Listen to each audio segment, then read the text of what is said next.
Some big news came down yesterday. A Dane County judge handing a victory to supporters of abortion rights yesterday, ruling that 1849 Wisconsin law does not prohibit abortions. And we're so happy that she was able to join us last minute. She is with Planned Parenthood of Wisconsin.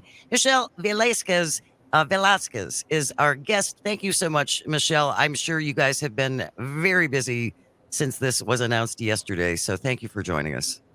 Absolutely. Thanks for having me. So what does this mean, Michelle? This decision by this judge in Dane County. What's going to happen tomorrow? What's going to happen next week? So, this decision is really what we at Planned Parenthood of Wisconsin were anticipating. And as many folks know, we resumed abortion services back in September. And we did that really based on this judge's some prior decisions and rulings that came out earlier this summer that are really consistent with that final ruling and order yesterday.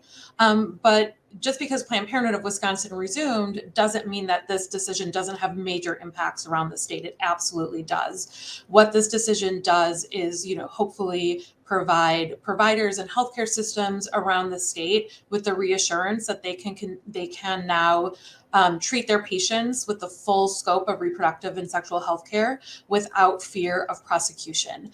And that's really the most important thing, is that people have access to this really essential healthcare. As far as what happens next in this case, it will really depend on whether any of the defendants decide to appeal this court's decision. And I'm sure that we will know more about that in the coming days and weeks. I know that one of the defendants, the district attorney, Joel Urmanski from Sheboygan, issued a statement indicating that while he respects the court's decision and will, of course, abide by that order, he intends to appeal that decision. So that's his stated intention, and we'll see what the coming days and weeks bring with that. I think it's really important for people to remember that under this 1849 law, there were no specifics as far as how close to death a mother had to be in order for them to say she needs this procedure to save her life. So none of those specific things were codified, and at least to me, that's what made this so immensely dangerous. Because there were no parameters, right? There were no parameters, no solid parameters for our medical professionals to work within. That's absolutely right. So this law was originally passed just a year after Wisconsin became a state, before women could vote, before the advances in medicine that we see and know today. So obviously, it's a very antiquated and archaic law. And even with that exception, physicians around the state during that sort of year in a few months post Dobbs, before Planned Parenthood of Wisconsin resumed and before this court's decision, really grappled with what does this mean. And so the impact of that, because some folks would say, well, there's an exception and you can provide an abortion to save a patient's life, but at what point is it legal? And so that really had this chilling effect. And we know that abortion bans and heavy restrictions lead to terrible health outcomes for the pregnant person, and disparately impact Black women and other women of color as well. Michelle Velasquez is our guest. She's with Planned Parenthood of Wisconsin, talking about the decision that was announced yesterday by a circuit court judge, Diane Schlipper, essentially saying that the 1849 Wisconsin law does not prohibit abortions. And as you were saying, Michelle, at least in the Wisconsin instance, there were these exceptions for the life of the mother, but they were never codified. I think it's crucial for people to recognize in states like Texas, and where they have no exceptions for rape, incest, or the life of the mother, there are horrifying stories coming out of these states about women being told at 4 months that their fetus is not going to be viable. It lacks whatever, it lacks a brain. Its lungs are not developing, and they have to carry that to term. Absolutely. These, again, bans and heavy restrictions make pregnancy even more dangerous than it already is. I think there's this sort of idea that, pregnancy isn't really a big deal and you carry a child for 9 months and then you have a baby and everything's great and lovely. And, for some people, that's certainly the case, but pregnancy is actually statistically a more dangerous than obtaining an abortion is. Abortions are safe. They're, people, it's an outpatient procedure or a procedure done just through the use of medication. And so it's healthcare. And you're right, there are states where there's no exceptions. Wisconsin, under that 1849 law, only had an exception to save the life of the pregnant person. Again, exactly what that meant, we didn't know. There were no exceptions for rape or incest, no exceptions for other dangerous health conditions. Sometimes the fetus is incompatible with life outside the womb, as you were mentioning. And so it's really just forcing people to continue with pregnancies that are non-viable and that are going to negatively impact their physical health, and also forcing people that have carry pregnancies assume the risks, even in situations where the person has already determined, I am not able to care for this child, regardless of existing health conditions. They have made a choice for themselves that they cannot, for whatever reason, have a child. And so bans and restrictions obviously put people in positions of having to carry and have children that they would otherwise have not had. I keep thinking of this one particular case in Texas, Michelle, where again, her fetus was not viable. She was going to have to carry it to term. Ultimately, I think she got sepsis and ended up having to get a hysterectomy, which meant that she could never have any more children. And when she tried to join a lawsuit against the state of Texas, they essentially said, well, you no longer have standing in this because you can no longer have children. Yeah, it's absolutely mind-boggling, and I, wish I could say I'm surprised, but I'm not. We've seen, this is really a culmination of 50 years of really strategic activism from the abortion, anti-choice movement to chip away at abortion access. And right after Dobbs, one of the attorneys in that movement really publicly stated this was the midpoint. The longer term goal is to ban abortion nationally. And so we see this happening even in places like Illinois and Minnesota, where abortion has always remained accessible and legal post-Dobbs. We see this in the form of these federal lawsuits that challenge the FDA's approval, for example, of mifepristone, which is the drug used. It's the first medication used in a medication abortion. It's the medication that I think about 98% of all medication abortions use. That's the first drug, and then there's a second medication called misoprostol, which can be used on its own.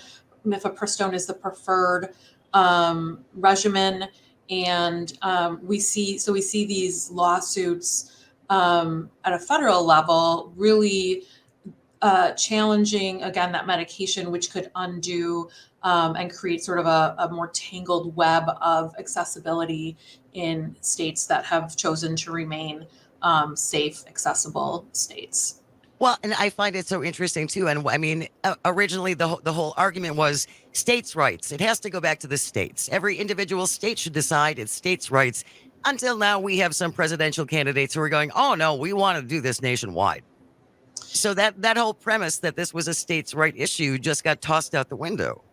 Yeah, I mean, the Dobbs decision certainly would indicate that the idea is that this goes back to the states. But yes, you're right. We certainly see folks who would like to ban abortion at the national level, and sort of similar to the 50 years of sort of leading up to the Dobbs decision.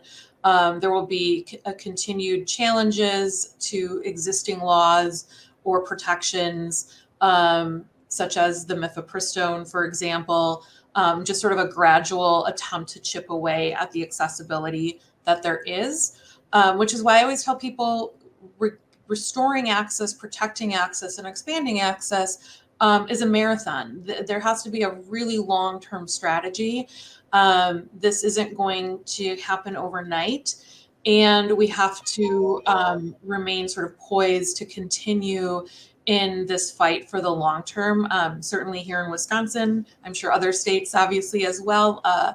And this case and decision yesterday, I know it is a long time. It's over a year since Dobbs. We're almost at a year and a half. And it is something that we're celebrating. We're thrilled. And we know that it's not enough because Wisconsin essentially reverts back to the legal framework that we were providing abortions in prior to Dobbs, which was very restrictive. It is very restrictive. Wisconsin is considered one of the more restrictive states pre-Dobbs. And so there's still a lot of work to be done. We don't have a enshrined state constitutional right to abortion at this point. We don't have a statutory right to an abortion at this point. And we have just a slew of laws and regulations that make accessing that care extremely difficult. Going back to something that Jana just said about politicians and whomever wanting the national abortion laws, something that I've been noticing, and especially in the Republican debate, Nikki Haley went on record as saying that she wasn't for it, based simply because the improbability of getting it through all the way.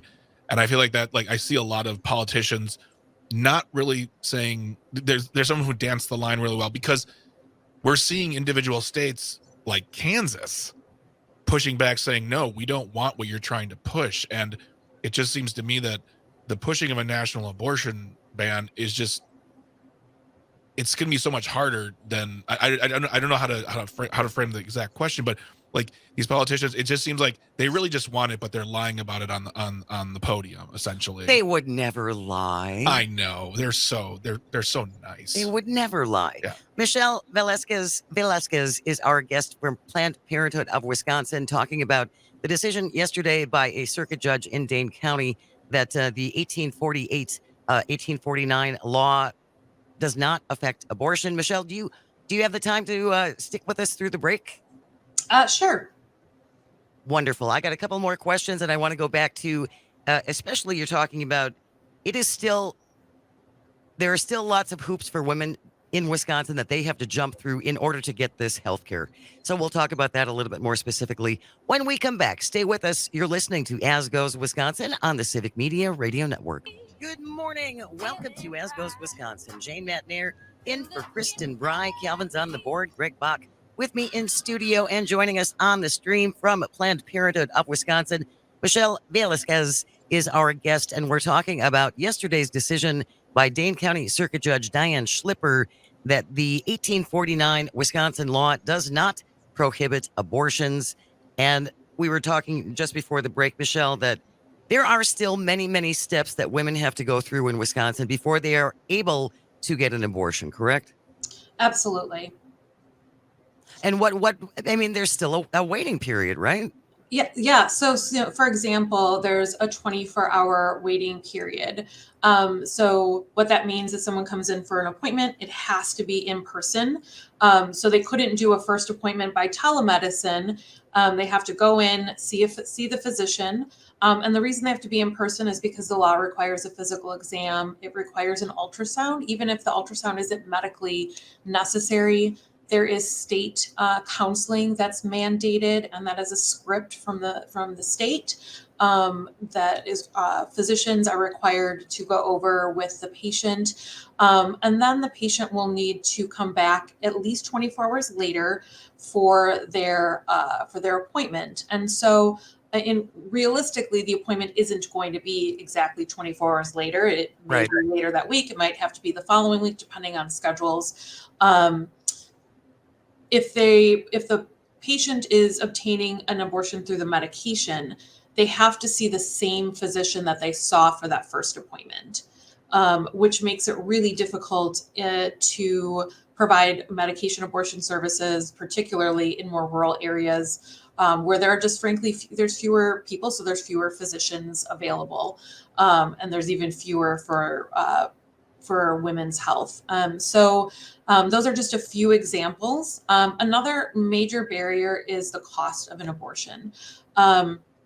And so people's insurance, depending on the source of it, may not be able to pay for that care. So if anyone is receiving a form of state Medicaid, whether it's Badger Care or a form of state Medicaid called Family Planning Only Services, none of those would be able to Cover pay this? for the abortion. If you are a public employee, and you are receiving your insurance from essentially the government as your employer, right?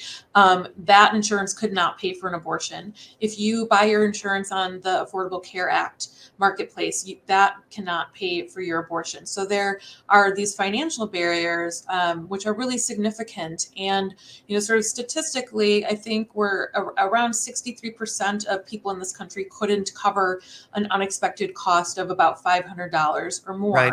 And so that is just the reality that people are living in. So those are just, some of the barriers that people face trying to obtain what is routine medical care. As you were going through those hoops that women have to jump through, all I could think of was I would love to see how a man would react if he went in to see his doctor for whatever and had to go through the same amount of hoops in order to get health care. The outcry would be unending. You're gonna do what? I have to come back in 24 hours. What? I'm not capable of making my own decision. What? Absolutely. There's no other form of healthcare that's really regulated and restricted like abortion care is. The other thing I wanted to add is that advanced nurse practitioners also cannot provide this care. So they're not doing the initial consult with the patient. They're not providing the medication, and this is Wisconsin. Looks really different in other places, particularly Sure. our neighbors in Illinois and in Minnesota. And permitting advanced nurse practitioners to sort of practice under the full scope of their license, which they prescribe medication in every other scenario except for like really specific types of controlled substances. Permitting them to use the full scope of their license would be another way to expand the availability and access folks have to abortions. And I think it's important for people to keep in mind. And I had done an interview with Wisconsin Right to Life probably 35 years ago. And they said then that the goal was to ban contraceptives, all contraceptives, ban all abortions, and and that will also then spill over into IVF and those kinds of treatments as well. Don't think they're not still gunning for that stuff, to ban that stuff. That is part of the overall goal. Absolutely. I think, this is about abortion, but it's about so much more. It's about these fundamental rights that we should have as human beings to control our own bodies, to control our futures and the course of our lives. And that includes contraception, that includes who we want to marry. And these are the sort of privacy rights that the Dobbs decision really sort of calls into question. And I know that, in the decision, some of the justices sort of said, well, we're not talking about those things. But Justice Thomas was not shy about saying, well, actually, this could apply in those scenarios as well. Right. It's not so long ago that contraception was very, very regulated as well. Women who were not married couldn't obtain it. Women who were married couldn't obtain it without their spouse's permission. And that was in the 60s and early 70s. So it's not that long ago that contraception itself wasn't particularly available to everybody. So those types of things are not necessarily settled. The other side is absolutely coming for those access to contraception as well. And so that's why I say, again, this is a marathon and not a sprint. Thank you so much again, Michelle, for taking time to join us today. I know there's been a lot going on. Michelle Velasquez from Planned Parenthood of Wisconsin has been our guest talking about yesterday's decision from the Dane County Circuit Court. Really appreciate it. I know we will talk more as the months go on. So thank you again. Stay tuned. The news is on the way next, followed by the wonderful Todd Albaugh program from noon to 2 o'clock. Keep it close. Keep it here on the Civic Media Radio Network.